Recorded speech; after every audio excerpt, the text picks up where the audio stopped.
Assalomu alaykum. Hurmatli pensionerlar, ota-onalarimiz, bobo va buvilarimiz hamda ularning farzandlari. Bugungi xabar juda muhim. Pensiya olayotgan har bir inson, nogironlik pensiyasi yoshga doir pensiya. O'quvchisini yo'qotganlik nafaqasi yoki ijtimoiy nafaqa oluvchilar bu ma'lumotni albatta eshitishi kerak. Chunki hozir pensiya to'lovlari hujjatlarni tekshirish, plastik kartaga tushirish, qayta hisoblash va ayrim holatlarda to'lovning vaqtincha to'xtab qolishi bilan bog'liq masalalar ko'paymoqda. Men bugun sizga oddiy tilda tushuntirib beraman. Kim xavotir olishi kerak, kim bemalol bo'lishi mumkin.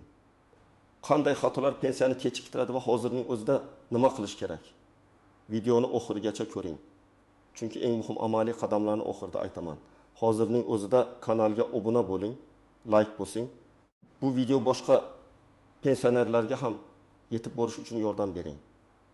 Avvallari ko'p ishlar qog'oz hujjatlar orqali yuritilar edi. Pensioner pensiya bo'limiga borardi, ariza yozardi, mehnat daftarchasini ko'rsatardi. Ma'lumotnoma olib kelardi. Keyin xodimlar qo'lda tekshirardi.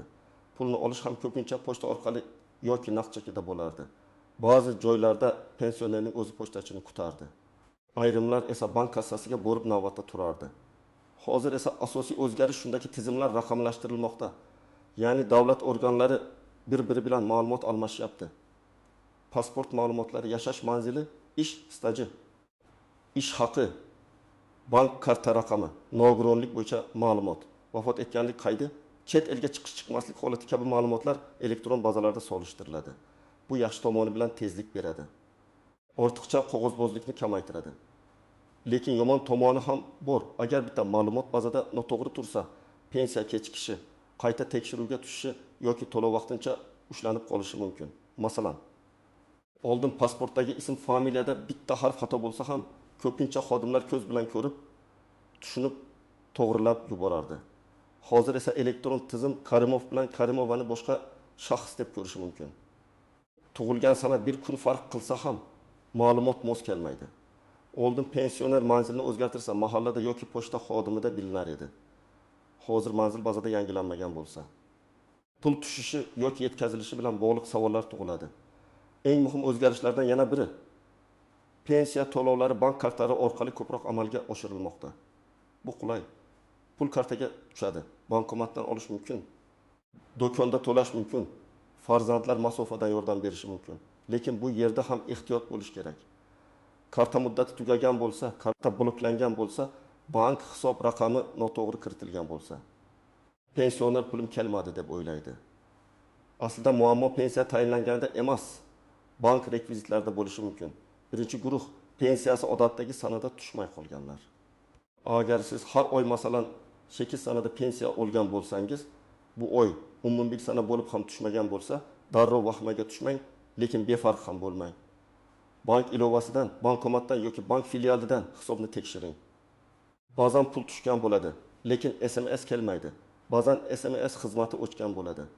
Ba'zan bank kartangiz muddati tugagan bo'ladi va siz buni sezmay yurgan bo'lasiz. Ikkinchi guruh yaqinda pasport yoki ID karta almashtirganlar.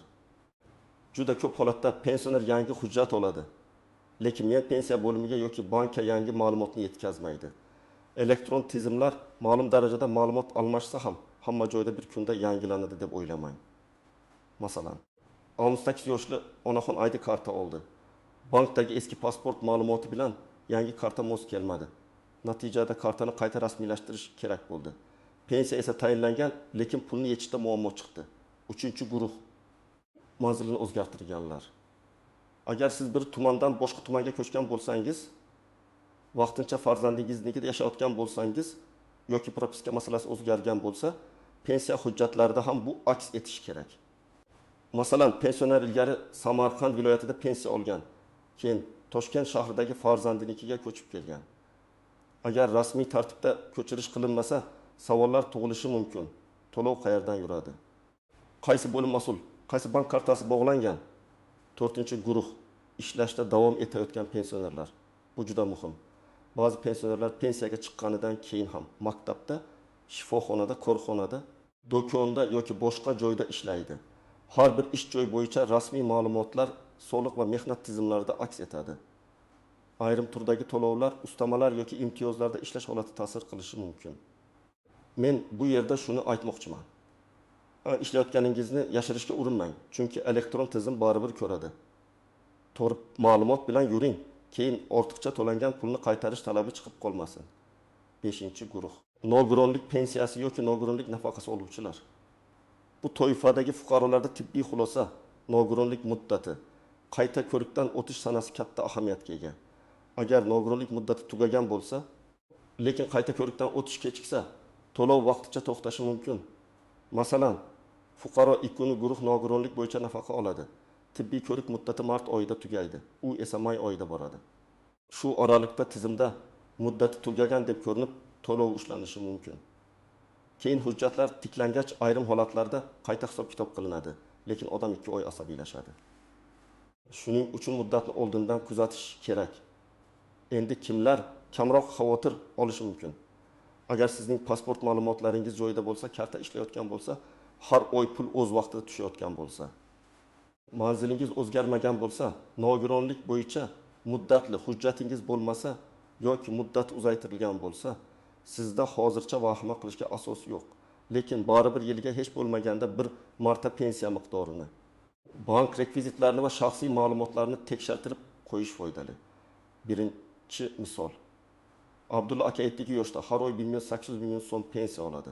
U kartasining muddati tugaganini sezmagan, pensiya hisoblangan. Lekin karta orqali yechib olishda muammo chiqqan.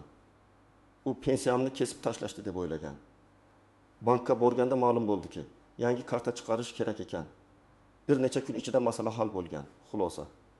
Har doim kartaning amal qilish muddatiga qarang. Ikkinchi misol. Malika opa boquvchisini yo'qotganlik bo'yicha to'lov oladi. Farzandi kollej yoki oliy ta'limda o'qishi bilan bog'liq hujjat kerak bo'lgan. O'qish davom etayotgani tasdiqlovchi ma'lumot vaqtida topshirilmagani uchun to'lov kechikkan. Bu yerda muammo davlat to'lamayapti degani emas, balki maqomni tasdiqlash kechikkan. Xulosa, agar to'lov o'qish, nogironlik, qaramog'ida bo'lish kabi shartlarga bog'liq bo'lsa, tasdiqlovchi hujjatni vaqtida yangilang. 3-misol. Sobir aka pensiyaga chiqqandan keyin yana qorovul bo'lib ishlagan. Ish haqi rasmiy tushgan. Lekin u ayrim imtiyozlar bo'yicha ma'lumotlarni yangilamagan. Keyin tekshiruvda daromadlar ko'ringan va qayta hisoblash masalasi chiqqan. Xulosa, rasmiy ishlayotgan bo'lsangiz, pensiya bo'limidan mening holatimda pensiya miqdoriga ta'sir qiladimi deb yozma yoki rasmiy javob olishga harakat qiling. 4-misol. Bir onaxon telefoniga qo'ng'iroq kelgan. Pensiya kartangiz yangilanadi. Kodni ayting. Bo'lmasa pensiyangiz bloklanadi deyishgan. U SMS kodni aytgan va kartasidagi pul yechib olingan. Buni alohida ta'kidlayman. Hech qaysi bank, pensiya jamg'armasi yoki davlat xodimi sizdan SMS kod, karta pin kodi, ilova paroli, kartaning orqa tomondagi raqamni so'ramaydi. Kim so'rasa, bu firibgar. Endi eng ko'p uchraydigan nozik jihatlarga o'tamiz. Birinchi nozik masala, pensiya kechiksa, bu har doim pensiya bekor bo'ldi degani emas. Ba'zan oy boshida bayram kunlari, banklararo texnik jarayonlar, ma'lumot almashinuvi yoki reyestr yuklanishida kechikish bo'lishi mumkin. Lekin 3-4 ish kunidan ko'p cho'zilsa, tekshirish kerak. Kutaveraman deb bir oy o'tkazib yubormang. Ikkinchi nozik masala ortiqcha to'lov. Ayrim pensionerlar davlat o'zi tashlabdi, demak meniki deb o'ylaydi. Lekin agar tizim xatoligi, noto'g'ri hujjat, o'z vaqtida xabar bermaslik sabab ortiqcha pul tushgan bo'lsa, keyin uni qaytarish masalasi qo'yilishi mumkin. Masalan, nogironlik muddati tugagan, lekin to'lov yana 2 oy davom etgan bo'lsa, keyinchalik qayta hisoblash chiqishi ehtimoli bor. Shuning uchun har qanday o'zgarishni vaqtida xabar qilish pensionerning o'zini himoya qiladi. 3-nozik masala ishonchnoma orqali pensiya olish. Ba'zi pensionerlar yura olmaydi, kasal, boshqa viloyatda yoki farzandi orqali pul oladi. Ishonchnoma to'g'ri rasmiylashtirilgan bo'lishi kerak. Muddati tugagan ishonchnoma bilan bank pul bermasligi mumkin. Shuningdek, ishonchnoma bergan odam tirikligi, hujjatning haqiqiyligi, shaxsni tasdiqlovchi ma'lumotlar tekshiriladi. Agar siz farzandingizga ishonchnoma bergan bo'lsangiz, uning muddati qachon tugashini yozib qo'ying. 4-nozik masala.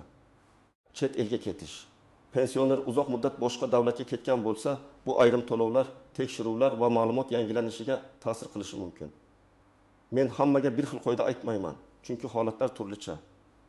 Kimdir davolanishga ketadi, kimdir farzandiniga vaqtincha boradi, kimdir doimiy yashashga chiqadi. Lekin bitta maslahat aniq, uzoq muddatga ketishdan oldin pensiya bo'limidan o'z holatingiz bo'yicha tartibni so'rang. Qo'shnim shunday qilgan ekan degan gapga ishonmang. Chunki qo'shningizning pensiya turi, hujjati, manzili, fuqarolik holati boshqacha bo'lishi mumkin. 5-nozik masala. Familiya, ism, otasining ismi yozilishi. Bu ayniqsa ayollarda ko'p uchraydi. Turmushga chiqqanda familiya o'zgargan. Eski mehnat daftarchasida boshqa familiya, diplomda boshqa yozuv, pasportda boshqa yozuv. Pensiya hisoblashda ish stajini tasdiqlash uchun bular bir-biriga bog'lanishi kerak. Agar hujjatlar mos kelmasa, nikoh guvohnomasi, familiya o'zgargani haqidagi ma'lumot, arxiv ma'lumotnomasi kerak bo'lishi mumkin. 6-nozik masala. Ish staji va ish haqi bo'yicha arxiv hujjatlari. Ko'p odamlar men 35 yil ishlaganman, nega pensiyam kam deb so'raydi. Buning sababi ba'zan ish staji to'liq bazada ko'rinmagan bo'ladi. Ayniqsa eski yillardagi korxonalar yopilgan, nomi o'zgargan, arxivga topshirilgan bo'lishi mumkin. Agar sizda mehnat daftarchasi bo'lsa ham, ayrim yozuvlar noto'g'ri, muhr o'chgan, sana noaniq bo'lsa, qo'shimcha tasdiq kerak bo'ladi. Shuning uchun pensiya miqdoridan shubha qilsangiz, qayta hisoblab bering deb og'zaki emas, yozma ariza bilan murojaat qiling. 7-nozik masala pensioner vafot etganda oilaning huquqlari. Bu og'ir mavzu, lekin bilish kerak. Pensioner vafot etsa, uning oila a'zolari dafn puli yoki olinmay qolgan pensiya bo'yicha ayrim huquqlarga ega bo'lishi mumkin. Buning uchun o'lim haqidagi guvohnoma, qarindoshlikni tasdiqlovchi hujjatlar, ariza va bank ma'lumotlari kerak bo'ladi. Ko'pchilik bilmagani uchun vaqt o'tkazib yuboradi. Shuning uchun oilada pensioner bo'lsa, hujjatlarni tartibli saqlang. Endi eng muhim qism. Siz hozir nima qilishingiz kerak? Men buni bosqichma-bosqich aytaman. Birinchi qadam, pensiyangiz tushadigan kartani tekshiring. Karta muddati tugamaganmi? Karta bloklanmaganmi? Bank SMS xizmati ishlayaptimi? Telefon raqamingiz bankda to'g'ri ko'rsatilganmi? Agar bank ilovasidan foydalansangiz, balansni ko'ring. Foydalanmasangiz, bankomat yoki bank filialiga boring. Hech kimga kartangizni, PIN kodingizni, SMS kodingizni bermang. Ikkinchi qadam, shaxsiy hujjatlaringizni tartibga keltiring. ID karta yoki pasport, pensiya guvohnomasi bo'lsa, bank kartasi, mehnat daftarchasi, nikoh guvohnomasi, familiya o'zgargan bo'lsa, tasdiqlovchi hujjat. Nogironlik bo'yicha tibbiy xulosa, ishonchnoma bo'lsa, uning nusxasi alohida papkada tursin. Farzandlaringizga ham qaysi hujjat qayerda ekanini aytib qo'ying. 3-qadam, agar pensiya kechiksa, avval bankdan boshlang. Bankka borib, mening pensiya to'lovim kartaga tushganmi, karta faolmi? Hisob raqamida cheklov yo'qmi deb so'rang. Agar bank bizda pul tushmagan desa, keyin pensiya jamg'armasining tuman yoki shahar bo'limiga murojaat qiling. 4-qadam, pensiya bo'limiga borganda aniq savol bering. Pulim yo'q deb umumiy gapirish o'rniga shunday deng. Men falon sanada odatda pensiya olardim. Bu oy tushmadi. Iltimos, to'lov reyestrida mening ismim bormi? Bank rekvizitim to'g'rimi? Hujjatlarimda tekshiruv yoki to'xtatish sababi bormi? Shunda xodim ham aniq tekshiradi. 5-qadam, yozma ariza qoldiring. Agar masala bir kunda hal bo'lmasa, albatta yozma ariza yozing. Arizada ism, familiyangiz, pasport yoki ID ma'lumotlaringiz, telefon raqamingiz, manzilingiz, pensiya turi, muammo qachondan beri davom etayotgani, nima so'rayotganingizni aniq yozing. Masalan, pensiya to'lovim kechikish sababi haqida rasmiy tushuntirish berishingizni va to'lov holatini tekshirishingizni so'rayman. Arizadan nusxa oling yoki qabul qilinganini tasdiqlovchi belgi qo'ydiring. 6-qadam. Agar pensiya miqdori kam deb hisoblasangiz, qayta hisoblashni so'rang. Buning uchun mehnat daftarchasi, arxiv ma'lumotnomalari, ish haqi bo'yicha ma'lumotlar, harbiy xizmat, farzand parvarishi yoki boshqa stajga qo'shilishi mumkin bo'lgan davrlar bo'yicha hujjatlarni tayyorlang. Har bir insonning holati alohida hisoblanadi. Shuning uchun mening qo'shnim ko'proq olyapti degan taqqoslash yetarli emas. Qo'shningizning staji, oyligi, imtiyozlari, pensiya turi boshqacha bo'lishi mumkin. 7-qadam, nogironlik bo'yicha to'lov olsangiz, muddatlarni nazorat qiling. Telefoningizga eslatma qo'ying yoki farzandingizdan yordam so'rang. Qayta ko'rik sanasidan kamida 1 oy oldin tayyorgarlik boshlang. Tibbiy kartalar, shifokor xulosalari, davolanish bo'yicha hujjatlarni yig'ing. 8-qadam. Firibgarlardan ehtiyot bo'ling. Sizga kimdir qo'ng'iroq qilib, pensiyangiz oshadi, kod ayting. Kartangizni yangilaymiz, raqamini ayting.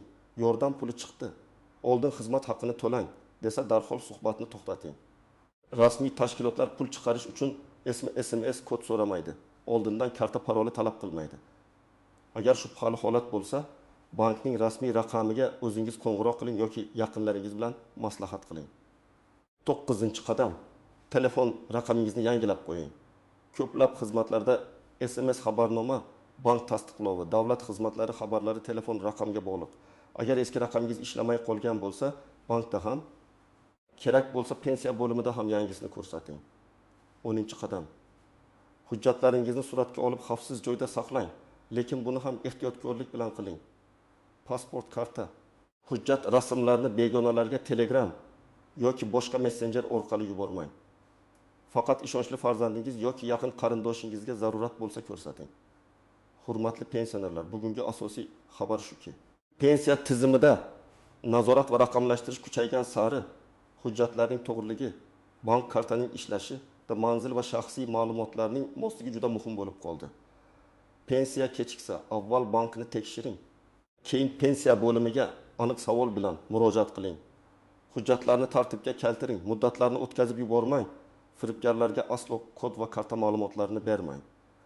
Agar sizda pensiya kechikishi, qayta hisoblash, karta muammosi yoki nogironlik to'lovi bo'lsa, izohlarda yozing. Qaysi viloyat yoki tumanda yashashingizni ham yozsangiz, boshqalar ham o'z tajribasi bilan bo'lishadi. Videoni foydali deb bilsangiz, albatta like bosing, kanalga obuna bo'ling va bu videoni ota-onangizga, qo'shnilaringizga, mahalladagi pensionerlarga yuboring. Chunki bitta to'g'ri ma'lumot kimningdir pensiyasi vaqtida tushishiga, kimningdir firibgarlardan saqlanishiga yordam berishi mumkin.